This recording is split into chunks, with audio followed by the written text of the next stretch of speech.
Тебе кийинки дагы буга байланыштуу тема. Пайгамбарыбыздын саллаллаху алейхи вассалам Рамазан айында болгон Куранга болгон мамилеси. Рамазан айында Куранга болгон мамилеси кандай болгон? Имам аль-Бухари өзүнүн иснады менен Ибн Аббастан радиаллаху анху келтирген хадисте мынтип айтат. Ибн Аббас айтат. Кана Расулуллахи саллаллаху алейхи вассалам аджвадан нас дейт. Пайгамбар саллаллаху алейхи вассалам адамдардын арасында эң берешен адам эле дейт. Эң берешен адам эле дейт. Ва кана аджваду ма якуну фи Рамадан. Бирок берешендиги дейт. Эң катуулугу да эң катуу түрдө, эң жакшы түрүндө дейт. Бул Рамазан айында болот эле дейт да. Эң жакшы, эң ошо береше өзү эң берешен бол, адамдар арасында эң берешен болгондо аскерген эсеп мына. Андан дагы эң көп берешендиги күчөйт эле качан дейт? Рамазан айында дейт. Көрсөңүз, Рамазан айында өзгөчө берешен болот эле. Көрсөңүз, мындан эмне түшүнөт? Мына бизге дагы сабак. Көрсөңүз, мына Рамазан келатканда мына кайсы бир ойлоп жүргөн, мисалы буга садака берет элем, мындай жакшылык кылат элем деген нерселерге дагы камдана бериш керек да. Рамазан учурунда ошолорду кылып калганга, жетип калгангачы. Бул пайгамбар саллаллаху алейхи вассалам ошондой мына көрсөңүз, деп өзү берешен эле анысы, бирок Рамазанда көбүрөөк ошо сарптайт эле да жакшылык иштерге. Жана карасаңыздар, мына бuyakта Ибн Аббастын сөзү. Хина ялқаху Жибрил дейт. Ошо Рамазанда болот эле дейт, эң берешен. Эң берешен.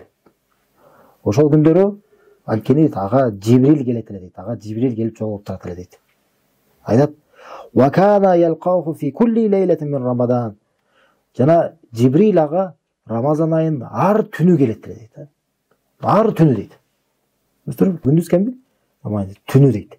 Ошол жагда маанилүү. Түнү келип турат эле дейт. Фаюдарасахул ал-Кур'ан дейт. Жана келип экөө анан Куранды окуйт эле дейт. Куранды үйрөнөт эле, окушат эле дейт.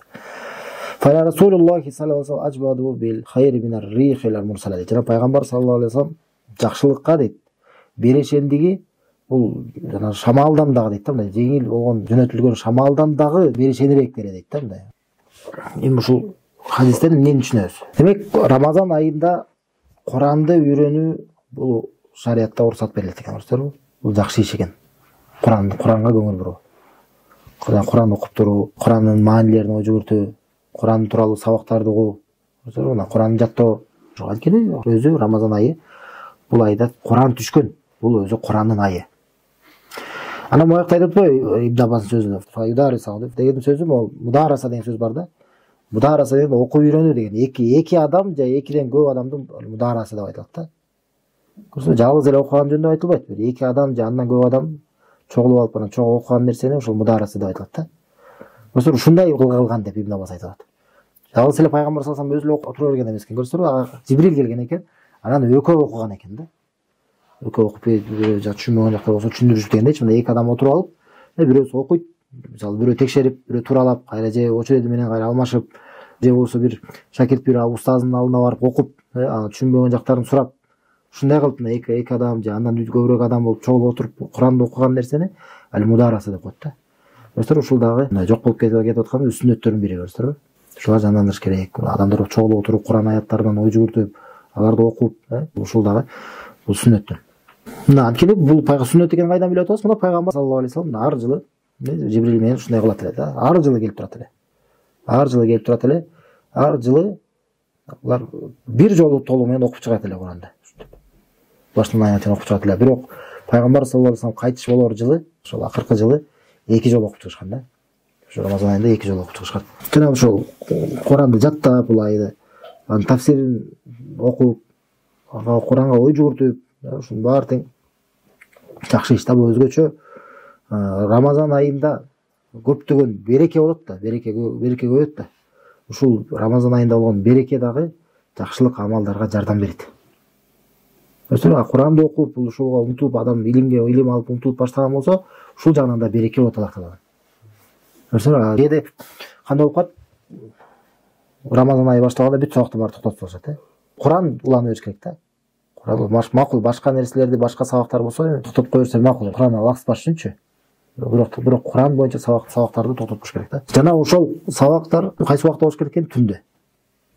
Түндө болгон жакшы. Анткени мына кайсы убакта келип атат? Жибрил түндө келет деп атпайбы? Mesela түндө келет деп атат. Рамазан айында түндө келип, анан пайгамбар саллаллаху алейхи вассалам экөө окушкан экен. Хайсамда жакшы пайда айтканда, шариатты карасаңыздар дейт. Ушундай дейт да, мындай адамды мындай постоянный бир нерсеге көндүрүп коюудан шариат кайтарганда сыяктуу дейт да өкүмдөр, мындай өзүнүн мудростары, өзүнүн хикматтарын карасаңыздар шариатта ушундай дейт да. Мисалы Рамазан айында мисалы адам жөн эле башка айларды жүрөт, күндүзү уктайт, бир убакта турат, күндүз иш кылат. Келгенде Рамазан келгенде эмне болуп калат? Бүт тескери болуп калат туурабы? Тескери болуп калат да, күндүз болсо көп иштелбей каласың. Түндөсү болсо азыр ол жаап тиги таравих болуп башка намаздар болуп эле кийин кайра ол жабыш керек болот, даярданыш керек болот, түнү бою уктабай деле чыгасың да. Кайра тескери түндөсү жашап каласың да. Бир ай бою ушундай болосуң, андан кийин бүткөндөн кийин кайра перестраиваться этип кайра тигиндей болуп ушундай кылсаң ушундай болуп турат да. Сол хачка барсаң дагы өзүнүн баякта адептери бар, ушундай мындай. Бул деген шариат деген жанагындай бир нерсеге көнүп калуудан дагы карасаңыздар кайтарат экен да, өзүнүн мудростарынанчы. Анткени адам бир нерсеге көнүп калып, бир нерсе эле тура берген болсо, бул кайра адамга зыян экен да. Адамга зыян. Өзү ушунтан мындай алмаштыруу же порядогун алмаштырып туруу. Мисалы намаздын убактылары деле карасаңыздар. Намаздын убактылары да жылып турат го. Бул дагы ушул сыяктуудай да. Постоянно бир болбой, жылып алмашып тургандагы жакшы да. Анткени бир туруктуу болуп, бир нерсе постоянно боло берсе, күндөр окшош болуп кетет, билинбей кала берет го, сезилбей да калат. Ибадаттар аткарып аткан ибадаттарыңды дагы сезбей каласың, маанисин билбей каласың. Мунун артында дагы чоң пайдалар бар да. Жана постоянно рутина деп коет го, ушундай болуп кала бериш керек да, бирдей окшош болуп кете бербейчи. Бул дагы могу Рамазанда дагы кээбилер кайра нааразы болгондор бар да, кайрачы. Мен бүт порядок, распорядогум баары алмашылып калды депчи. Кайра тескерисинче мында пайда да. Кайра пайда. Ушундай негизи пайдалуу нерсе менен өткөргөн болсо жакшы. Бирок түндөрү субханалла, Аллах сактаган болсун, мисалы сериал көрүп өткөрүшүп, күндүзү болсо уктап өткөрүшүп, ушуну өткөргөн болсо, Аллах сактаган болсун, субханалла. Мындай адамдар мүмкүн ачык болгондон башка сооп деле болбой калышы мүмкүн да. Сооп деле болбой калышы мүмкүн да, субханалла. Анан шейхтер дагы айтат да, байкасаңыздар, капырлар атайын ушул Рамазанга жакындап калганда бир маанилүү болгон өздөрүнүн сериалдарын чыгарып башташат дейт да. Негидир ушундай дейт да, именно Рамазанга даярдашат дейт. Анткени билишет азыр Рамазанда аларда аудитория пайда болот азырчы, бош. Анткени бир айга көбүнчө мусулмандар эмне кылат? Бошошот. Иштерин жыйынтырып коет, койбой Рамазанга ибадатка кардайын деп өткөн болсо. Ошол кезде карасаңар, шайтандар да иштеп баштайт, адамдардын арасында шайтандарчы. Сериалдарды, башкаларды так ушул Рамазанга жыйып коюшат да. Биз ошончо алданбашыбыз керек көрсөтүп. Бул деген кайра мүмкүнчүлүктү өткөрбөй, кайра берекелүү өткөрүп алганга аракет кылышыбыз керек да, субханалла. Анткени канчадан адамдардын чынында эле Рамазанда болгон абалдарын көрсөң, чынында эле кандай кайдыгерлик менен өткөрүп атканы өкүнүчтүү да, субханалла. Жана түндө экен, демек Куранды түндө окуган жакшы экен, мына түшүндүк. Анан ошондой эле Куранды окуп, Куранды үйрөнүп туруу кайсы гана башка зикирлер болбосун, ошонун баарысынан жакшы. Башка зикирлер болобу, башка ибадат эмне гана болбосун, ошонун баарысынан эң жакшысы бул Куранды үйрөнүү да. Куранды үйрөнүп, Курандын маанилерин түшүнүп, Куранга ой жүгүрүп туруу, мына ушул эң жакшы. Анткени эмнеге? Кайсы далил буга? Буга кайсы далил? Мына ушул хадис далил, Жибрил келип атайын, келип пайгамбар саллаллаху алейхи вассаламга келип башка бир зикир кылалы, же бир нерсе кылалы, өзгөчө бир ибадат кылалы деп атабы? Жок. Рамазан айында келип туруп, ар түнү келип туруп, Куранга көңүл буруп атышат да, экөө отурушуп. Ошол эң жакшы болгон айда. Курандан артык демек жакшы эч нерсе жок да бул айларда. Албетте фарз ибадаттардан кийин да. Жана алдамашыбыз керек да, бул жакта да кээ бир сопулардын жанагындай миллиондук зикир кыл, миллиарддык зикир кыл деген нерселердин баарысынын көбүнчөсү эле жалган хадистерге таянышат, же болбосо жөн эле бидаттар, андай болбойт. Сүннөттө келген иштерди кылышыбыз керек, бул бизге жетиштүү да, алхамдулилля. Жана дагы бул хадистен алла турган дагы бир пайда. Ибн Аббас радиаллаху анху эмнени айтып атат? Пайгамбар саллаллаху алейхи вассаламдын берешендиги тууралуу айтып атат туурабы? Анын берешендиги жөнүндө айтып атат. Анан Рамазан айындагы анан Куран жөнүндө айтып атат да. Неге ошо экөөнү байлап атат? Неге? Ошондой, анан бирок неге Куран менен байланыштуу дейм да? Неге? Аяттарда келип атат. Анан дагы аяттар. Жок, Ибн Аббас карабыз, суроо мындай да. Ибн Аббас радиаллаху анху жазат. Пайгамбар саллаллаху алейхи вассаламдын берешендиги жөнүндө айтып берип атпайбы хадис негизичи? Берешендиги жөнүндө хадис табылчу. Эң берешен адамдардын арасында эң берешен болгон деп атпайбы? Деп айтып келип туруп, анан Куран жөнүндө ар Рамазанда Куранды окуйт эле деп муну кошуп айтып кетип атат да. Куран көп окуса ошончо берешен берет. Сооп көп болгон.